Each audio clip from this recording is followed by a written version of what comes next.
is the Big O Show. This is the Big O Show. Folks, first of all, don't forget to smash the like button. It is very important to smash that like button while you're watching the podcast or here on YouTube. Very, very important. All right. How are you doing, sir? How are you feeling? You feeling closer to 100% already? About 99.2, I would say. A little bit of throat scratching, but pretty good overall. Thank you for asking. All right. That's close enough. We'll take that for now. Are you going to go see the Psychedelic Furs tonight at Revolution Live?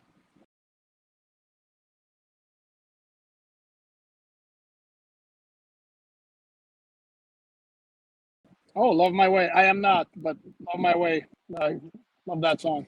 Oh yeah. Don't know a ton of their work, but I like that one. There are a couple of other songs of theirs that I know I like. And Pretty in Pink, Heartbreak Beat. Yeah. Come on. It's a great venue too. It's a great venue also. Yes. Spent many nights at Backstreets back in the day when that was Backstreets. But anyway, those are other times, long time ago. All right, let's get into this. First of all, we all saw the press conference. And the question I have is, I understand that he doesn't want to squash I understand that he doesn't want to address the rumors, but why not squash them? And you saw what Mike Tomlin did with the USC rumors. He squashed it and sent you to hell, basically. Why not try to corner him? Because we all know he can't squash him because they're really involved in the talks. So he really can't. We can't. But maybe you can almost force him to a Saban point so you can really kind of corner him. How come guys haven't really, or women there in the press room, haven't really cornered him about this whole thing? No, and that's a fair point. I think the way the question would need to be asked would be, are you ready to commit to Tua as being your quarterback for the rest of the 2021 season? And beyond. And beyond, you got to say. But that's not fair. I don't think you can go there. I think at the very least, he and Stephen Ross had the opportunity to squash it also yesterday at the owners' meetings, and he basically preemptively kind of like laughed it off and like, no, I'm not talking about. I know what you want to talk about. I'm not talking about that. And my guess is, I don't know if Flo has beaten down the media to the point where it's almost we're expecting certain answers and therefore we don't ask questions. But yeah, it certainly would be a fair question to ask. Are you ready to commit to Tua?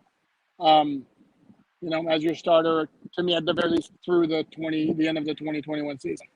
So you're going to ask him that on Friday? Because he's going to dodge you on Thursday, that's for sure. Because he's not talking on Thursdays now, right? He doesn't talk on Thursdays anymore, correct. Convenience. Yeah. So Friday we can hold your feet to the fire. You're gonna corner him. I make no promises, but I will take it under advisement.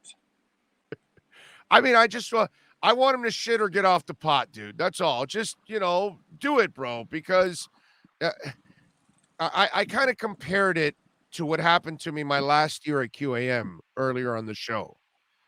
I knew for 11 months, Alan, that I was getting fired. For 11 months, I knew it.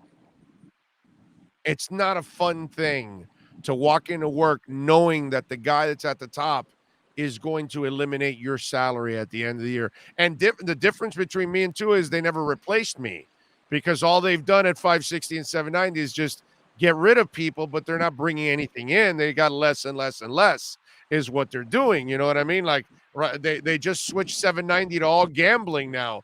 There are no live shows on there anymore. So I understand that part, but it's not, let me tell you, man, 11 months of walking into that building knowing that the asshole at the top doesn't like you or has to eliminate your salary, whatever it is. Dude, that's not a fun feeling to be in for Tua. No, I understand that. But again, it's not like he hasn't had many opportunities to take it upon himself to go beyond Tua as our starting quarterback, and to add, we're committed to him long term. It's not a big step for him to say that at all. And he's had multiple and multiple opportunities to do it, and they refuse to do it. And why do they refuse to do it? Well, pretty obvious, because they're still interested in pulling something off with Deshaun Watson before the trade deadline next Tuesday. And that's why, even if you hold his feet to the fire and, okay, commit one way or the other, chances are you're not gonna get. If we haven't gotten by now, we're committed to as a long-term starter. We need to stop with all that speculation about us making a trade for the quarterback. There's no reason to believe that would change.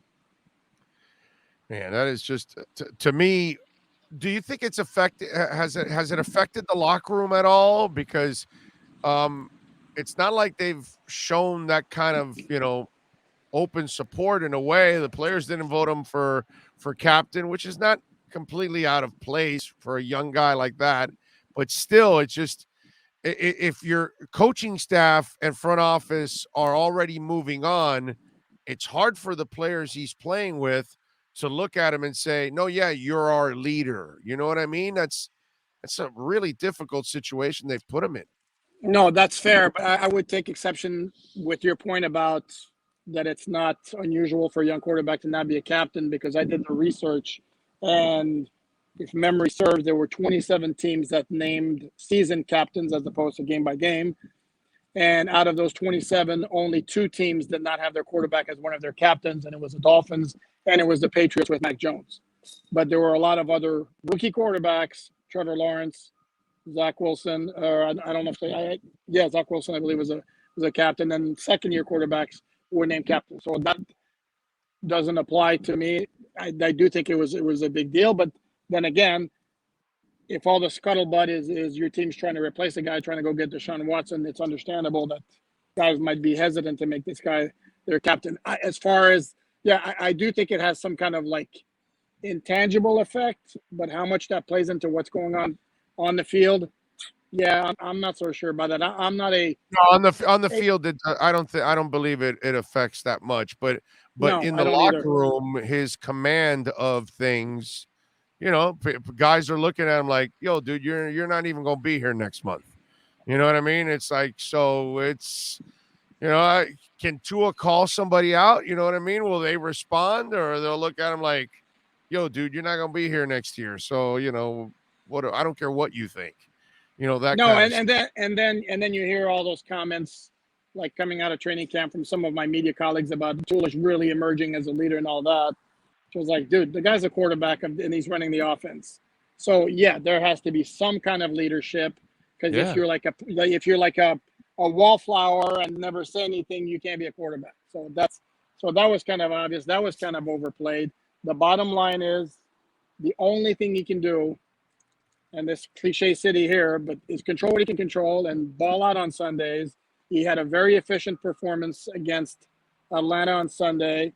I'm going to tell you here, I'm going to probably piss you off, but I don't think it was breathtakingly spectacular like a lot of people are making it out to be, because everything was short. The pass protection was very good, but what he did very well. He was very efficient, and all he can do is keep stacking games like this, until he's no longer the starting quarterback, whenever that may be.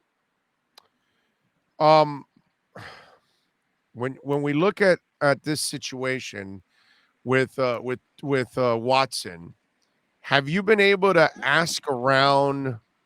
I know you're not going to get public comments, but behind the scenes, are they worried at all about the PR nightmare that it could cause? You have your section of Neanderthal fans that they're always only going to care about football and what can you do for my team, and I don't care if you're murdering people out in your off time. We have that section of fans, but there's going to be a large section of fans that are going to feel uneasy about this. Female fans, I would imagine, are going to be pretty creepy about this. Sponsors, I wonder what they're going to feel about this. I'm just wondering, have you done any homework on that side of what it could do to the environment? Because whether he's innocent or he's guilty, he's still kind of creepy. You know what I'm saying? So I'm just wondering what's the feeling going to be if they do acquire him from all kinds of different people that are tied to this organization. Okay, well, a couple of things here. Number one, you make a very good point. Um, and as the father of a daughter, as you are, I wouldn't want him anywhere near me, anywhere near my daughter. Um, Having said that, we have to understand, and you've talked about the Neanderthal outlook out there. Um, and unfortunately, what he's being accused of in terms of the fans, sponsors, advertisers, and all that, I would tell you is a lot less egregious than, oh, God forbid, Colin Kaepernick taking a knee during the national anthem. Possible sexual assault, not as bad as taking a knee. Am I wrong? I'm not No, saying I'm not. it's I'm saying twisted, that's but what you're it right. is. It's No, you're right. completely outrageous, but that's the truth.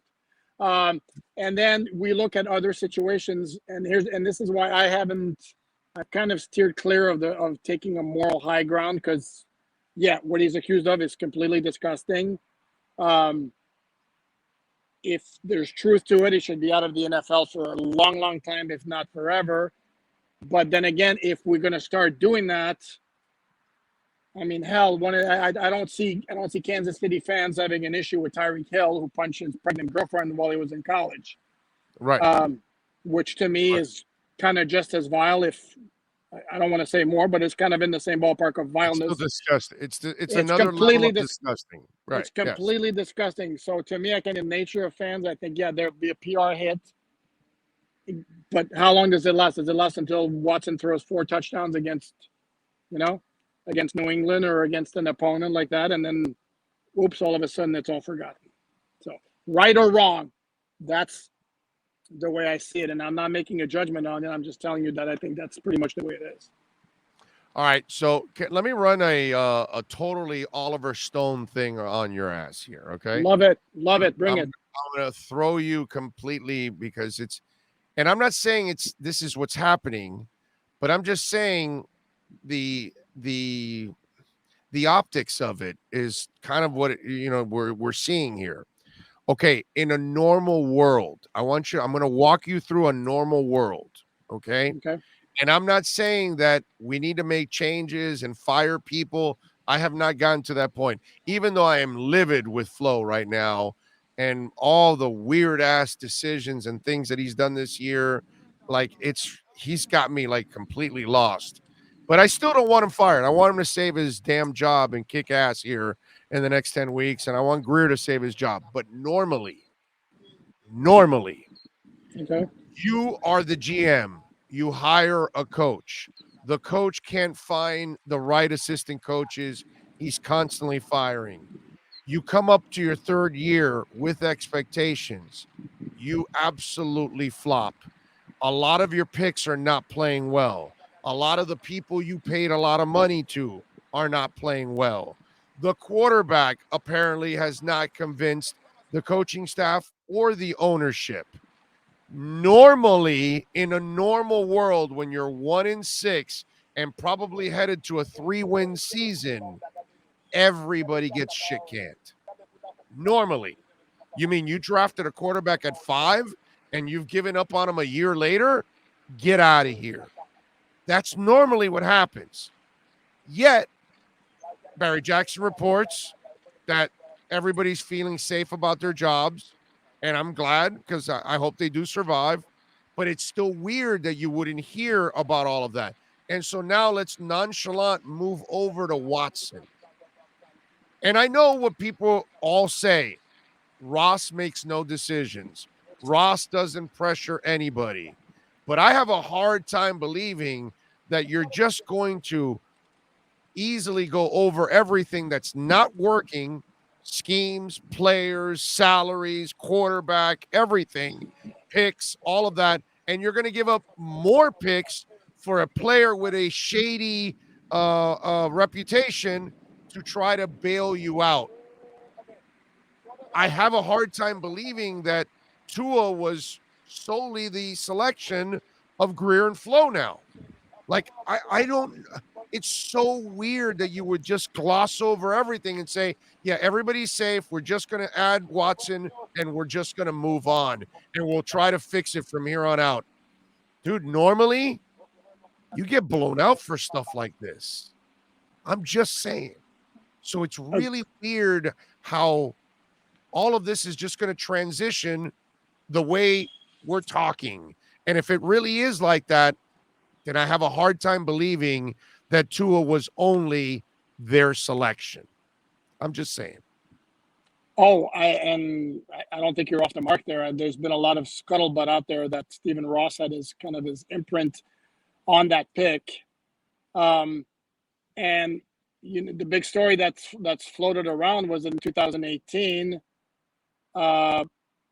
Stephen Ross kind of suggested, hey, how about we trade back from 12 and take Lamar Jackson later in the first round? And he was basically vetoed, and the Dolphins took Minkah Fitzpatrick, who was a terrific Hell of a player. pick. Hell of a player. This is a black mark on Flores' resume, the fact that he couldn't make it work and they wound up having to trade him. That's beside the point. By the way, if they don't know how to build around Tua, they wouldn't have known how to build around Lamar Jackson. Okay, but let me. Here's my point. We must give the Ravens and their front office and coaching staff an enormous amount of credit that they are severely disciplined to build the team that Lamar needs in order to succeed. So let's give them credit for that, because I think Lamar would have failed miserably in a lot of other teams and a lot of other situations. I'm just saying. Had people not been intelligent enough to see what kind of quarterback they need to be in the NFL. Okay, but here's my point, though, to my bigger point. So the Dolphins bypassed Lamar Jackson, and in 2019, the entire league and Stephen Ross watches Lamar Jackson be named NFL MVP when he completely blows up the league. So 2020 comes around, and if Stephen Ross had a jonesing for Tua Tagovailoa, we're actually not thinking that maybe he pushed harder than he pushed for Lamar Jackson after seeing what happened with Jackson. And like I said, and there's been a lot of scuttlebutt that Stephen Ross really wanted Tua. And again, based on what happened with Lamar Jackson, it certainly would make sense for him to have said, listen, guys, I bowed to you on Lamar Jackson. Let's get Tua this time.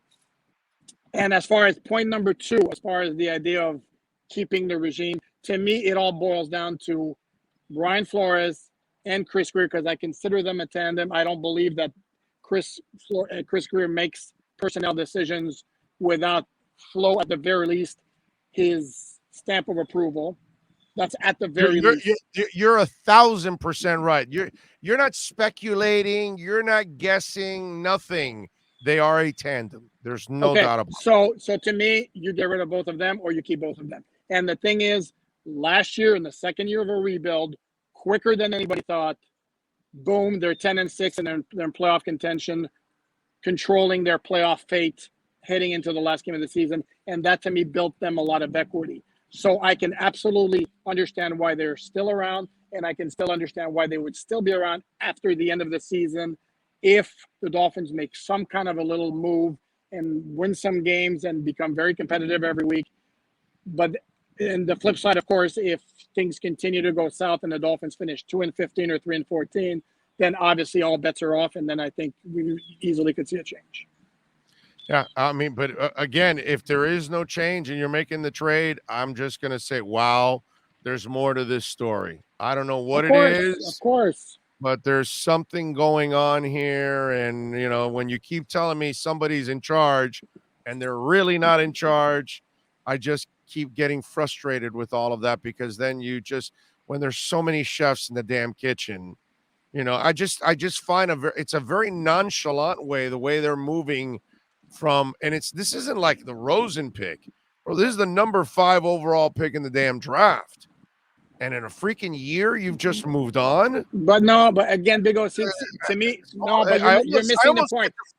Dude, I almost get the feeling like Flo and Grier going, all right, Steve, we gave you your shot. You see, he can't play. We got to move on. And they're like, and Steve's like, it's not that he can't play. No, sorry, Big O. I'm going to have to disagree with you here. It's not that Tua can't play, and I don't believe that the Dolphins think that for a second. Okay. It's that they look at Tua, and again, remember the term I used for his game Sunday was very efficient. And based on his physical attributes, to me, I don't know how much higher he can get than that. Okay. Whereas, so in a best case scenario, maybe he becomes a top 15 quarterback in the NFL, and you need parts around him or you're not getting anywhere. Whereas Deshaun Watson is a bona fide, let's say, top 5 quarterback.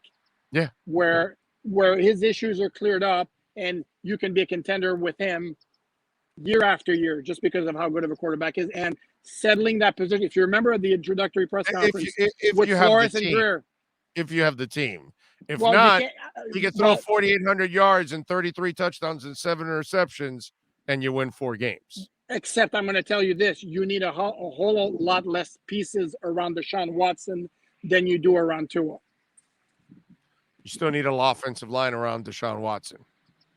Any quarterback you have, you will need an offensive line around Deshaun Watson. You mean like Tua had on Sunday, which was perfectly acceptable, perfectly fine.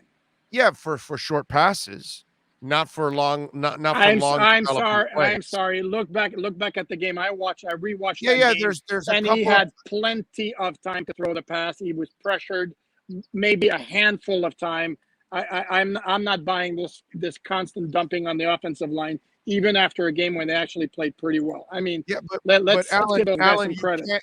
The way you go into that game and every game right now for the Dolphins is that you got to get rid of this football quickly until over a length of time they prove that they can hold for a while.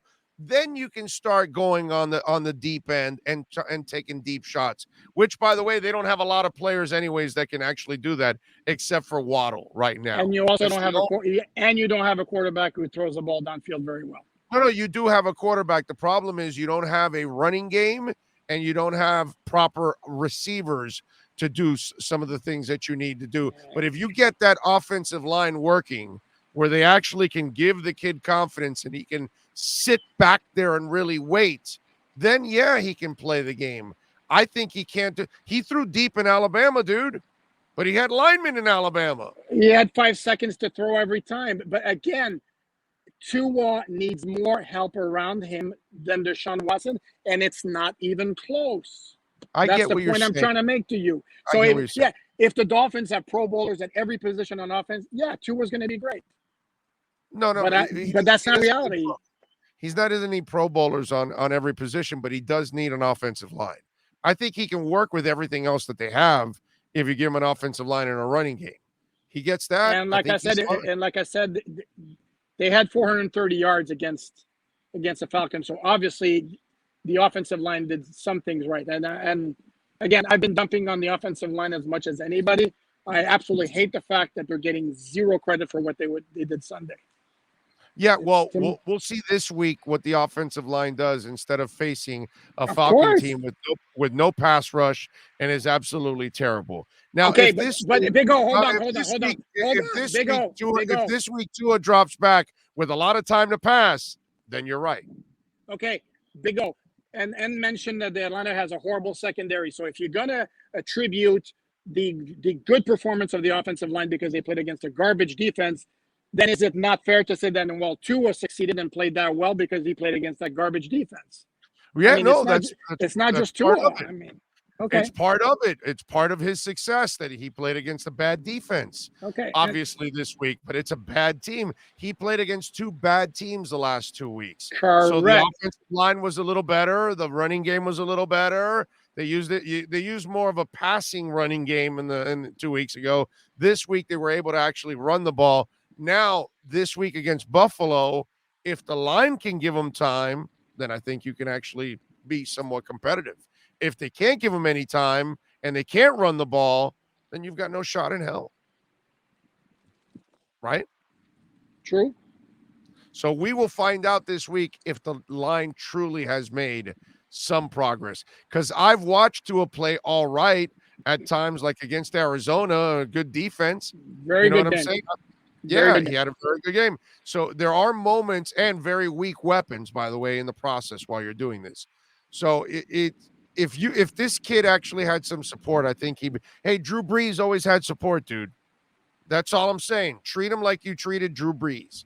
Give him the damn line and everything else in a running game, and I think That's everything fair. else works out. You know what I'm saying? And so I'm clear on this. I am not suggesting that Tua can become a good quality NFL quarterback. I just think the line between him and Deshaun Watson is very, very clear. Right. And You don't think he can be elite, is what you're saying. I, That's all. yeah, Right. That's what you're saying. You're saying he doesn't have. You're saying he doesn't have the athleticism to be elite. That's what you're saying. And arm strength. Yeah, and arm. Right. That's what I mean in athleticism and all that. Okay, that's fine. But what's the arm strength difference between Tua and Joe Montana and Tua and Drew Brees and Tua and Fran Tarkenton? You know what I mean? And Tua and Chad Pennington. Although Chad had more size than all these guys that I just mentioned, but plenty of guys have had his kind of arm strength and succeeded in the history of football. You're old enough, like I am, to have seen all those guys I talked about. You're talking outliers, and Fran Tarkenton doesn't apply because Fran Tarkenton can run like a running back. Well, no, he was a scrambler. I get. I guess he was a scrambler. I get. Well, but Tua can scramble a little bit. He can run around, dude. He makes people miss out of the. He's not Fran Tarkenton. Like he's not Fran or Roger the Dodger. I get that. Okay, so we're back to Montana and Brees. That's 2 out of Montana how many quarterbacks? Montana too. I said Montana and Brees. So you're talking 2 out of how many quarterbacks? There's not. So you're hoping he becomes that guy. I'm not saying it's impossible. I'm just saying it's probably not likely. Whereas I know what I'm getting in Deshaun Watson if the Dolphins make the trade. But you're being unfair on the Tarkenton thing. It's still the same arm. Whether Tarkenton scrambled a little bit more to make the play, the arm strength for Fran Tarkenton and Tua, it's the same thing, dude. There's no difference in arm strength. That's it. I understand that, except that Fran Tarkenton made a lot of things happen with his legs more than Tua can. Okay, that's what I'm saying. Yeah. Staubach did the same thing. Yeah, he was. He also did his share of dancing around a little bit. Yeah, we could call Tarkenton the poor man's Kyler Murray. True. Yeah, very poor man. Very poor man. Very poor man's Kyler Murray. Yeah. Although I mean, Tarkenton was a really good passer. He was very accurate. Sure, he was very accurate. Yes. So I got to give him credit there. I'll give him props. What are you picking this week? A massacre? No. Yeah, it's hard to not go with a massacre. Actually, no, I actually do think that the Dolphins will keep it competitive for a while, but then at some point, I mean, look, the game last year in the season finale with Josh Allen and the regulars in the lineup, the Dolphins actually led 7-0 after the first quarter, and then it completely went south. So I do see the possibility of the Dolphins hanging in there for a while. I just don't think in the long run they have enough to pull off the upset. Follow him on Twitter at Poupart NFL and catch his exceptional work there at Sports Illustrated. Every Doll fan should bookmark that page. Alan, thank you, my brother. Appreciate it.